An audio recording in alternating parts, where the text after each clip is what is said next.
Da Nang, Vietnam. It seems like everyone is moving to this metropolis on the South China Sea.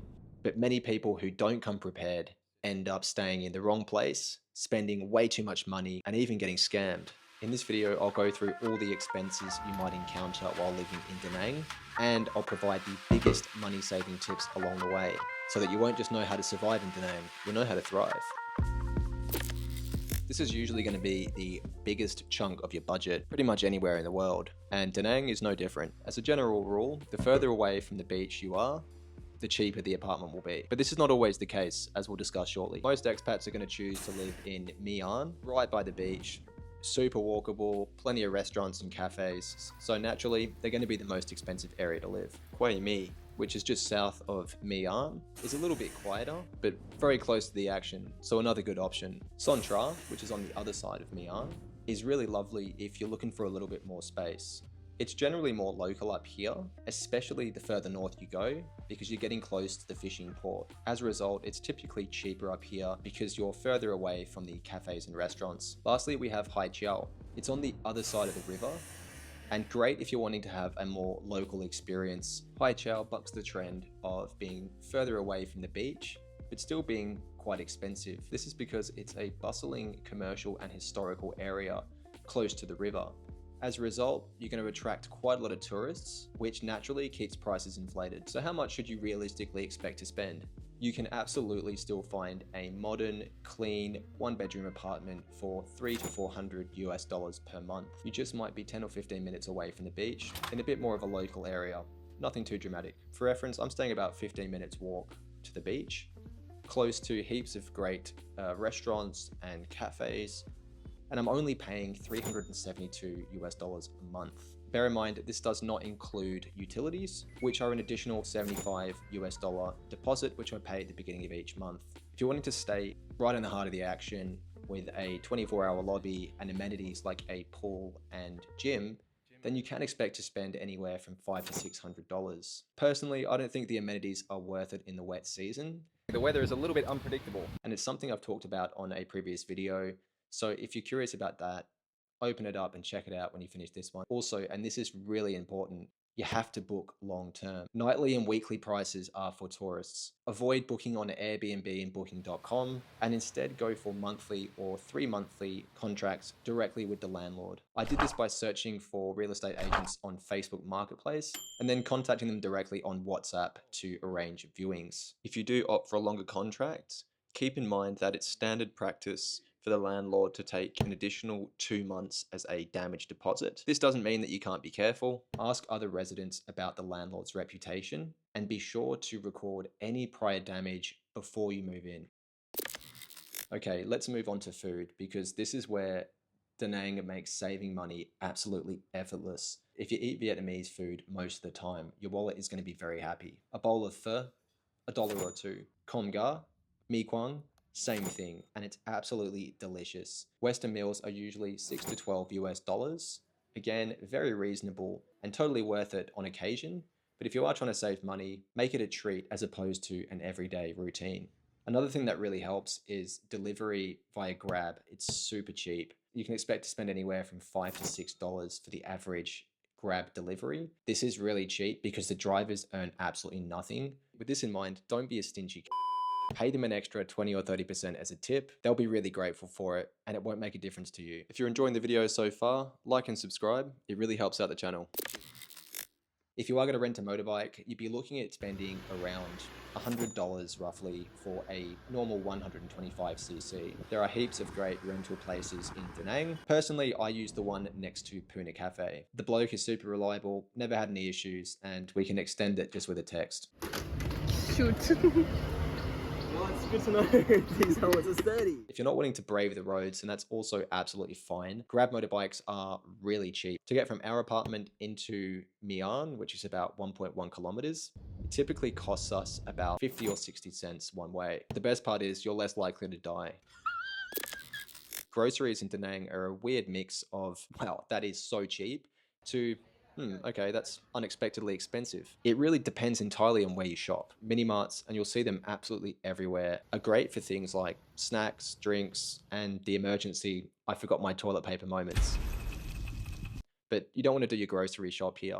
Prices will add up fast. For things like fruits, veggies, herbs, spices, stuff like that, local markets are a fantastic option. I personally don't buy my meat here. So typically, I buy my meat from Go Da Nang, which is a hypermarket across the river. This is where I go for absolutely everything else that I need, all the essentials. As a general rule, if it's Vietnamese, it's going to be cheap. If it's imported and foreign, it will be more expensive. Vietnam is the world's second largest coffee producer, so naturally there's a cafe on every corner. When you first get here, you are going to want a cafe hop. Once you have settled though, I would recommend rotating through a handful of your top places. This means you're going to get consistently good coffee. The staff are going to know your order. You'll just walk in and say, same, and you'll have your coffee in 2 minutes. And you will get more familiar with the staff, which means you can practice your Vietnamese without feeling so embarrassed, something I'll get into later in the video. Coffee is usually around $1 or $2. My main tip to save money with cafes is just avoid getting brekkie out. Eggs Benedict, avo toast, English brekkies set you back around $4 to $7, which doesn't sound like a lot, but when you compare it to a local Vietnamese breakfast of pho or a banh mi, which is around $1 to $2, ultimately it doesn't take a genius to see the maths there. Saving money doesn't mean being a boring something which I'm sure my missus wished I would learn. Da Nang is full of affordable things to do, so you don't even really need to think about it. Surfing is around $8 for board rental, and if you are wanting to do a lesson, expect to spend anywhere from $10 to $15. These do operate year round, but the wet season is your best bet to actually catch some real swell. Paddle is really popular here, and court rental will cost you anywhere from $20 to $25. So grab a couple of mates and split the cost. It's fun and you'll get a workout in. Pickleball's an even cheaper option. Courts are around $4 to $10 for an hour, depending on the establishment. If you're wanting to get out of the city, Da Nang has a number of great day trips.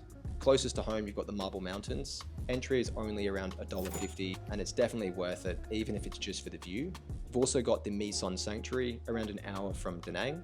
To assess these ancient ruins is only around $5.60. Definitely worth it for a bit of history and culture. You've also got the Barna Hills. Entry up to the theme park was only $36 and you get to ride the world's longest cable car. Lastly, you've got Cham Island. Ferries to get to the island cost around $15 to $20, depending on if you take a local ferry or a speedboat. Now, I personally haven't been there, but it's on the list and it looks beautiful. To hire a driver will cost you $40 to $80 per day. And this depends on whether you go to one destination or you try to stack a few into the same day. Mr. Tung took us up to the Barna Hills and back, and that cost us around $38, including tip. It's no secret that Vietnam has some spectacular beaches. According to TripAdvisor and Forbes, not sure if they're still a reliable news source, but Mai Kea Beach is rated the 6th nicest beach in Southeast Asia. And that's a pretty competitive list. If you're just wanting to chill out and have a beach day, Da Nang is a great city for that. And of course, it won't cost you a single dong. Really? If you're just on a regular 90-day visa, unfortunately, visa runs will become part of your life here, and they will add a hefty expense every 3 months. Fortunately, Da Nang is a local hub, so you can fly to a number of countries directly from here. What I do is treat it like a mini holiday. For example, next month I'll be heading to Bangkok for a few days, and these will be my expenses. This could be reduced even further by staying in a cheaper place, or even eating cheaper when I'm in Bangkok. But like I said, I like to treat it like a mini holiday, so spending an extra couple of bucks doesn't really hurt me too much. If you divide this number by 3, you'll get a monthly expense of... Fitness in Da Nang can be shockingly cheap, but it really does depend on where you train. A fancy gym will run you anywhere from $40 to $70 a month. Local gyms will cost you $1 to $2 for a day pass, and around $7.50 for a month. I go to this place, it's cheap, family run, and gets the job done. So before I wrap things up, I did just want to give a quick few lifestyle tips that really helped me trying to integrate into life in Vietnam. The beach area is lovely and it's a great place to pop in and have a wander around or spend some time at the beach. You really don't want to be staying in this area or doing any other shopping and things like that. Head inland a little bit or across the river. You'll find cheaper places to stay and cheaper places to eat. Vietnamese barbecue's an experience to be had. I definitely recommend it. Beer here will be as cheap as 70 or 80 cents. In addition to that, the atmosphere will be very lively, there'll be loud music, thick, delicious smelling smoke pouring off the grill. Honestly, it's hard to go to these places and not eat. I think that's why they make the beer so cheap to begin with. No shit, Sherlock. Learn a few Vietnamese basics. This will go a really long way into helping you integrate a bit better into Vietnamese culture. I've been trying to improve using the Ling app, which has been so far a good place for me to start my Vietnamese journey. If, however, you're like me and you're verbally challenged, Be try. then in-person lessons might be a better option. Go Vietnamese language lessons would be my pick for Da Nang. Per month, you'll be probably doing about 8 lessons. So ultimately, you won't be spending any more than 60 bucks. Not bad when you consider it may reduce your chances of humiliating yourself. Here's what you realistically need to be living well in Da Nang and saving money. So there you have it, guys. Those are my tips to live well and also save money in Da Nang. As you might be able to tell, I'm still learning and finding my feet in this city. So if you've been living here for a while or you're Vietnamese, drop some money saving tips in the comments and help out the other viewers.